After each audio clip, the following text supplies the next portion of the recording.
पड़ोसी से बेटी की शादी पर नाराज लड़की के अरकान खानदान ने पड़ोस के घर जाने के लिए इस्तेमाल सड़क पर एक दीवार तामीर कर दी ताकि पड़ोसी के अरकान खानदान को उनके मकान से गुजर कर जाने से रोका जा सके। ये वाकया तेलंगाना के जिले करीमनगर में पेश आया।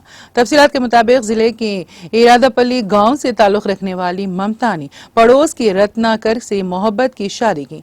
इस शादी पर ममता के वालिदैन नाराज हैं, जिसकी वजह से पड़ोसी के घर जाने के लिए इस्तेमाल रास्ते के किनारे वाली सड़क पर उन्होंने सीमेंट के ईंटों से दीवार बना दी।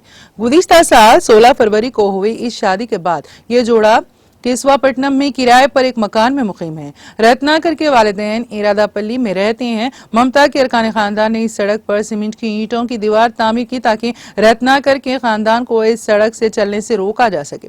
4 दिन पहले ममता ने केसवापट्टनम पुलिस स्टेशन में इस सिलसिले में शिकायत की और कहा कि उसके अरकान खानदान उसकी सास के घर जाने से रोककर परेशानी कर रहे हैं। इसने पुलिस से इंसाफ का मुतालिबा किया।